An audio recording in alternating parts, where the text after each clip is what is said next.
Jombetre nitiere Florence Bore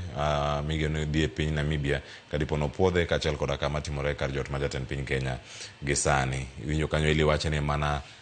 stamping mana puodho to gidhi puodho to gidhi kamirango gi kaachiel kachiel kata onge opposition iro kata Caleb Amisi gi nitiere mana temo penjo matek tige mabede onge kama penjo matek gidhiye. Cleophas, mano to kendo e ber mar democracy to samoro bende rachne nikech gi dho ngere wacho ga ni let the majority have their way and the minority to have their say. Manyiso ni jogo mang'eny kendo ma gin ginene ka gima gin gi teko mang'eny dwachu ang'o yud kendo ang'o kaw modhigo, but wabende jogo man matin wabe winje uru pachwa kata kulowa to wan ang'o wasewachuno. Omiyo mano to e gima ayie gi osiepna Eli ni e kama wasechope as a country, ni kata ka inyalo bedo ni in opposition kata ka nitie gigo ma itimo to samoro kaka iparo ni oripo bed ni itimogi ok kaka itimogi to gima dang' itime be onge. But bear some of these processes en ni ka gitimre bunge kacha to bunge is a house of order, emomiyo obedo ran gik miluongo ni standing orders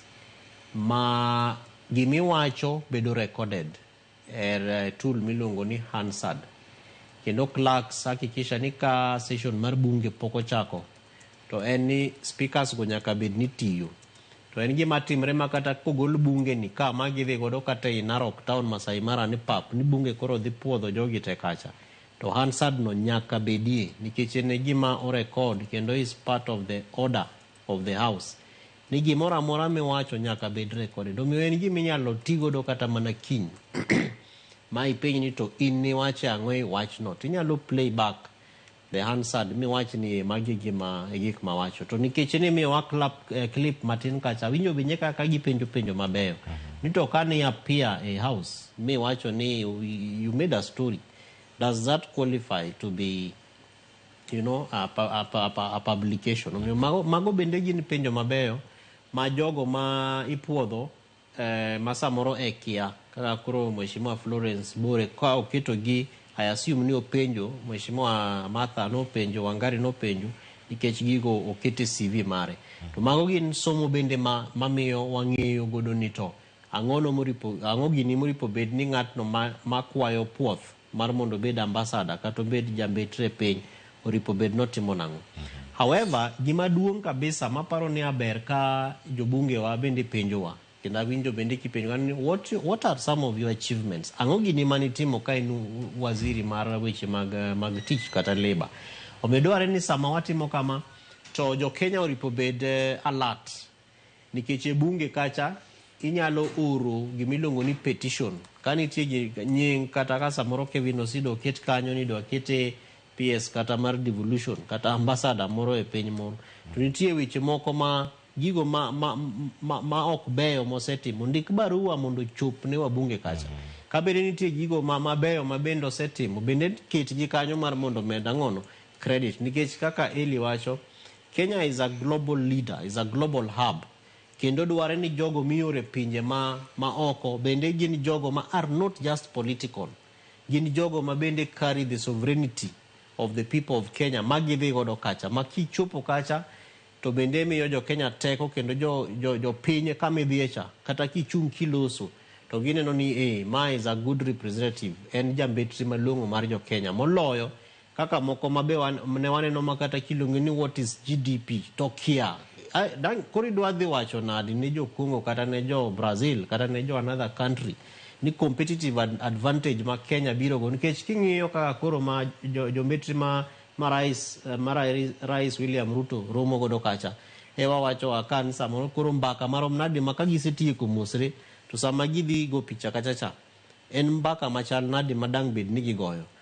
dang bed gi marach ka koro kata president mar Namibia assuming ni Mheshimiwa Bore o qualify modhi kucha koro sama koro gise mosre ka koro giwuotho kodhi go picha to koro penje gimoro ma is very simple to tame duoko nikech koro in ng'at ma samoro wiye ok liw nikech in iparo ni you are a very strong person e political party ni koro party no emoteri kacha. Omiyo nitiere somo moko mabeyo ma waneno kendo ero kamano ne media nikech unyiso jo Kenya gik matimre mondo ging'e. To sama ng'ato bende kosetimne vetting kaka koro mwaneno ni obe owuok kacha modhi o play back pene to penjo mo penja cha aduoke nang'o. To what is the follow up question manendo penji nikech nitiere jogo bende some of us who train we record these things kendo wang'ado gi mawatir gi class and we play them mondo can you play kech kata gima jo piny oripo bedni ong'eni kata jogo madhi mbele bunge kaka koro mheshimiwa Florence Bore nitie jogo manobet kode mo prepare e malongo mo loso ne CV mo kete maber kabisa makoro kodhi kacha to the level of confidence ma imiyo wabunge moripo bedni translate again to the countries ma idhie. Omiyo wakati eko en ni en gima ber to gima samoro chando jo Kenya en ni must you be a politician mondi apply bedo jambetre? The answer is no. Omiyo Ministry of Foreign Affairs bende dware ni mondo oyaw positions gi ma ka aber to gimi kete gazet tikwayo ji mar mondo kata ka Cleo dwa bedo ambassador kata mana mar Nigeria to bendo nyalo chiwo duoko onyalo chiwo kwayo mare as an application modhi kacha motimne vetting kich samoro bende waneno challenges magoyo chuny some of the most qualified people. Samoro wacho ni ano kan ja Kenya kwanza Raila Amolo Odinga kiaya nikech trend mawasire no katimre Cleophas en ni mana osiepe jo siasa emimiyo the first priority whereas mano in my view is not a good trajectory particularly kawa ng'iyo kaka dongruok mar democracy marwa gi tich makaka koro jambetre oripo bedni dhi tiyo e piny maoko. Erokamano ahinya nyakoro mojwang'